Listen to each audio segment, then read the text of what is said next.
Snow White, a fairy tale by the Brothers Grimm. It was the middle of winter, and the snowflakes were falling like feathers from the sky, and a queen sat at her window working, and her embroidery frame was of ebony. And as she worked, gazing at times out on the snow, she pricked her finger, and there fell from it 3 drops of blood on the snow.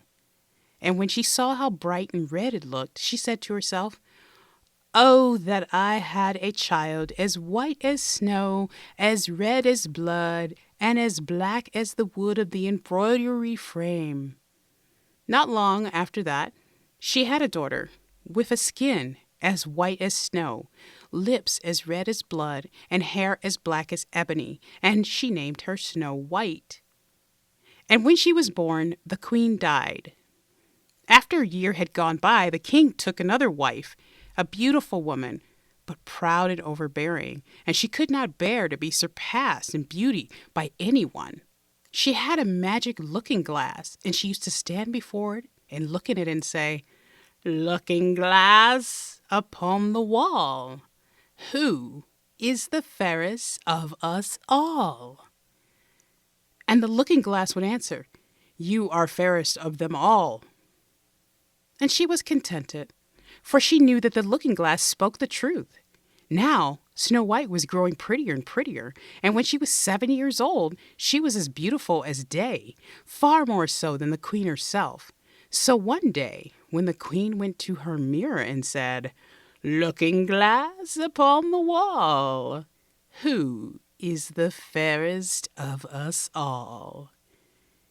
It answered, "Queen, you are full fair, 'tis true, but Snow White fairer is than you." This gave the queen a great shock, and she became yellow and green with envy. And from that hour her heart turned against Snow White, and she hated her.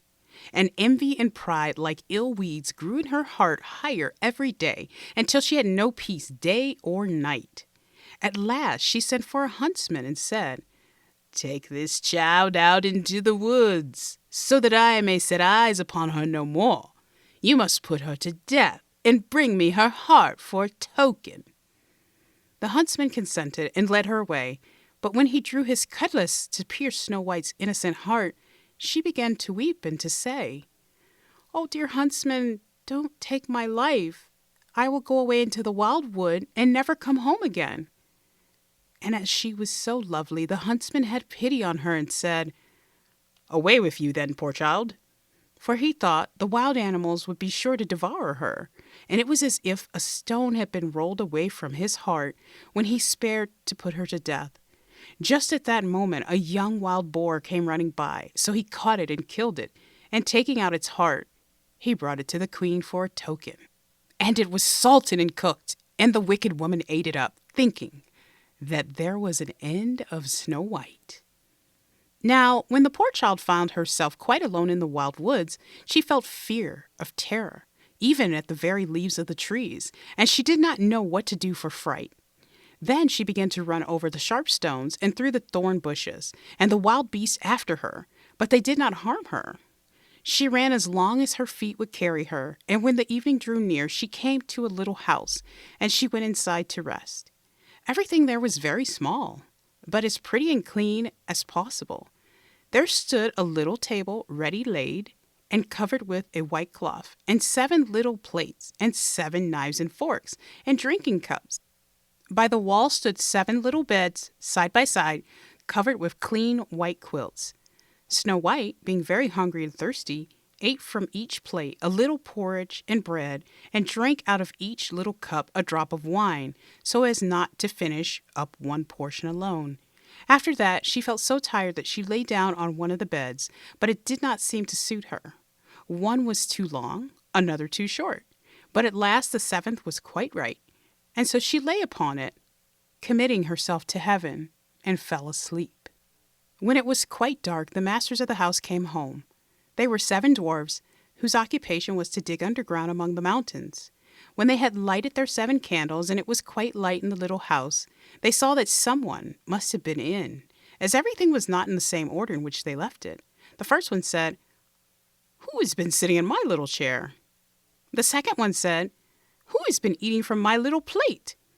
The third one said, "Who has been taking my little loaf?" The fourth one said, "Who has been tasting my porridge?" The fifth one said, "Who has been using my little fork?" The sixth one said, "Who has been cutting with my little knife?" The seventh one said, "Who has been drinking from my little cup?" Then the first one, looking round, saw a hollow in his bed and cried, "Who has been lying in my bed?" And the others came running and cried, "Someone has been on our beds too." But when the seventh looked at his bed, he saw little Snow White lying there asleep. Then he told the others, who came running up, crying out in their astonishment, and holding up their 7 little candles to throw a light upon Snow White. "Oh my goodness! Oh my gracious!" they cried. "What beautiful child is this?" And were so full of joy to see her that they did not wake her, but let her sleep on. And the seventh dwarf slept with his comrades, an hour at a time with each, until the night had passed. When it was morning, and Snow White awoke and saw the 7 dwarfs, she was very frightened. But they seemed quite friendly, and asked her what her name was. And she told them. And then they asked how she came to be in their house. And she related to them how her stepmother had wished to put her to death, and how the huntsman had spared her life, and how she had run the whole day long, until at last she had found their little house. Then the dwarfs said, "If you will keep our house for us, and cook, and wash, and make beds, and sew, and knit, and keep everything tidy and clean, you may stay with us, and you shall lack nothing." "With all my heart," said Snow White. And so she stayed and kept the house in good order. In the morning the dwarfs went to the mountain to dig for gold. In the evening they came home, and their supper had been ready for them. All the day long the maiden was left alone, and the good little dwarfs warned her, saying, "Beware of your stepmother. She will soon know you are here. Let no one into the house." Now the queen, having eaten Snow White's heart, as she supposed, felt quite sure that now she was the first and fairest, and so she came to her mirror and said, "Looking glass upon the wall, who is the fairest of us all?" And the glass answered, "Queen, thou art of beauty rare, but Snow White, living in the glen with the 7 little men, is 1,000 times more fair." Then she was very angry, for the glass always spoke the truth, and she knew that the huntsman must have deceived her, and that Snow White must still be living. And she thought and thought how she could manage to make an end of her, for as long as she was not the fairest in the land, envy left her no rest. At last she thought of a plan. She painted her face and dressed herself like an old peddler woman, so that no one would know it was her. In this disguise she went across the 7 mountains until she came to the house of the 7 little dwarfs, and she knocked at the door and cried, "Fine wares to sell, fine wares to sell." Snow White peeped out of the window and cried, "Good day, good woman. What have you to sell?" "Good wares, fine wares," answered she. "Laces of all colors." And she held up a piece that was woven of variegated silk. "I need not be afraid of letting in this good woman," thought Snow White, and she unbarred the door and bought the pretty lace.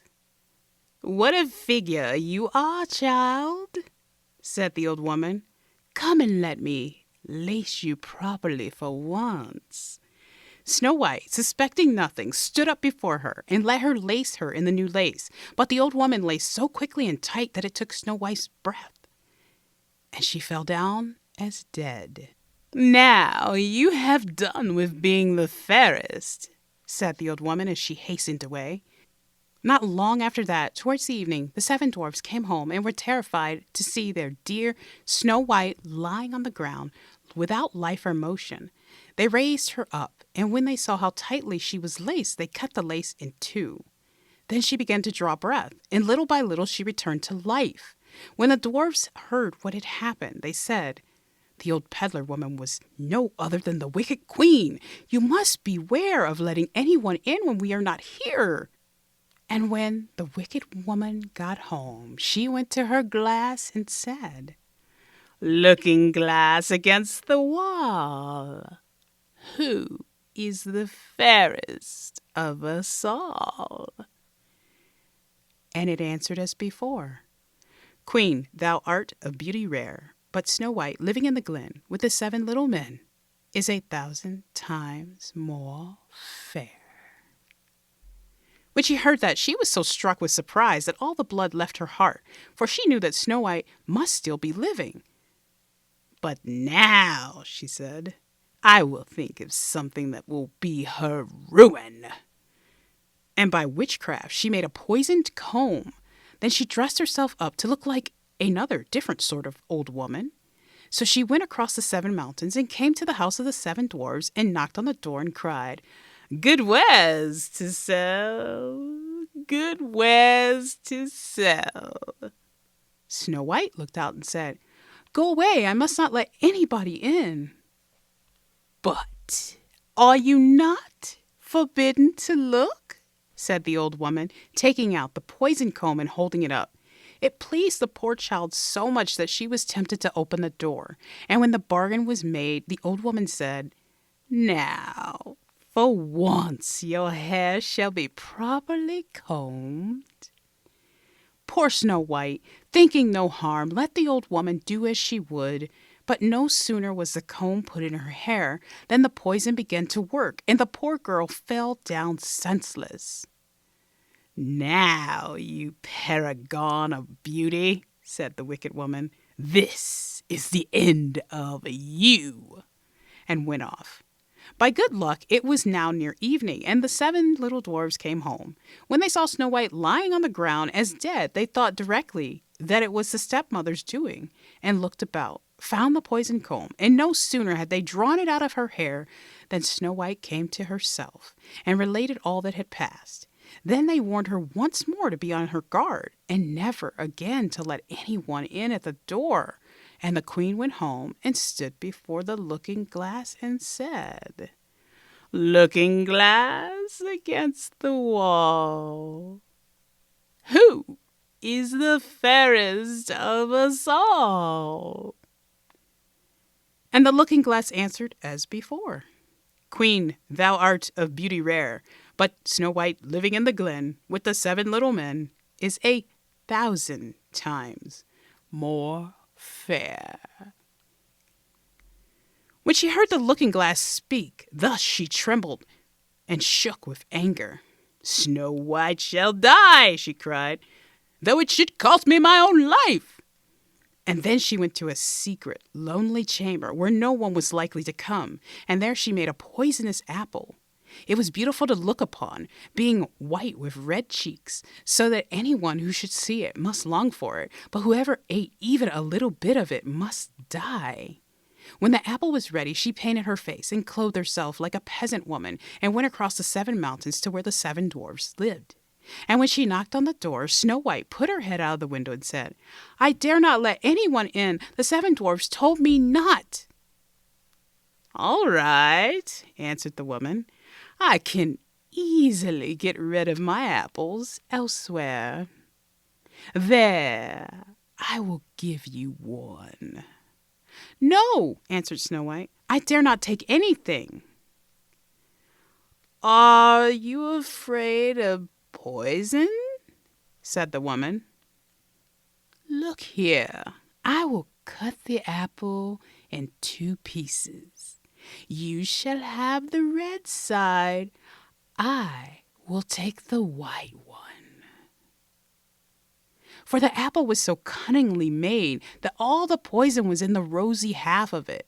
Snow White longed for the beautiful apple, and as she saw the peasant woman eating a piece of it, she could no longer refrain, but stretched out her hand and took the poisoned half. But no sooner had she taken a morsel of it into her mouth than she fell to the earth as dead. And the queen, casting on her terrible glance, laughed aloud and cried, As white as the snow, as red as blood, as black as ebony, this time the dwarves will not be able to bring you to life again. And when she went home and asked the looking-glass, Looking-glass against the wall, who is the fairest of us all? At last it answered, "You are the fairest now of all." Then her envious heart had peace, as much as an envious heart can have. The dwarfs, when they came home in the evening, found Snow White lying on the ground, and there came no breath out of her mouth, and she was dead. They lifted her up, sought if anything poisonous was to be found, cut her laces, combed her hair, washed her with water and wine, but all was of no avail. The poor child was dead and remained dead. Then they laid her on a bier and set all 7 of them round it, and wept and lamented 3 whole days. And then they would have buried her, but that she looked still as if she were living, with her beautiful blooming cheeks. So they said, "We cannot hide her away in the black ground." And they had made a coffin of clear glass, so as to be looked into from all sides, and they laid her in it, and wrote in golden letters upon it her name, and that she was the king's daughter. Then they set the coffin out upon the mountain, and one of them always remained by it to watch. And the birds came too, and mourned for Snow White. First an owl, then a raven, and lastly a dove. Now, for a long while Snow White lay in the coffin and never changed, but looked as if she were asleep, for she was still as white as snow, as red as blood, and her hair was as black as ebony. It happened, however, that one day the king's son rode through the wood and up to the dwarf's house, which it was near. He saw on the mountain the coffin and beautiful Snow White within it, and he read what was written in golden letters upon it. Then he said to the dwarfs, "Let me have the coffin, and I will give you whatever you like to ask for it." But the dwarfs told him that they could not part with it for all the gold in the world. But he said, "I beseech you to give it to me, for I cannot live without looking upon Snow White. If you consent, I will bring you to great honor, and care for you as if you were my brethren." When he so spoke, the good little dwarfs had pity upon him and gave him the coffin. And the king's son called his servants and bid them to carry it away on their shoulders. Now it happened that as they were going along, they stumbled over a bush, and with the shaking, the bit of poison apple flew out of her throat. It was not long before she opened her eyes, threw up the cover of the coffin, and sat up alive and well. "Oh dear, where am I?" she cried. The king's son answered full of joy, "You are near me." And relating all that had happened, he said, "I would rather have you than anything in the world. Come with me to my father's castle, and you shall be my bride." And Snow White was kind and went with him, and their wedding was held with pomp and great splendor. But Snow White's wicked stepmother was also bidden to the feast. And when she had dressed herself in beautiful clothes, she went to her looking-glass and said, "Looking-glass upon the wall, who is the fairest of us all?" The looking-glass answered, "O queen, although you are of beauty rare, the young bride is 1,000 times more fair." Then she railed and cursed and was beside herself with disappointment and anger. First she thought she would not go to the wedding, but then she felt she should have no peace until she went and saw the bride. And when she saw her, she knew her for Snow White, and could not stir from the place of anger and terror, for they had ready red-hot iron shoes, in which she had to dance until she fell down dead.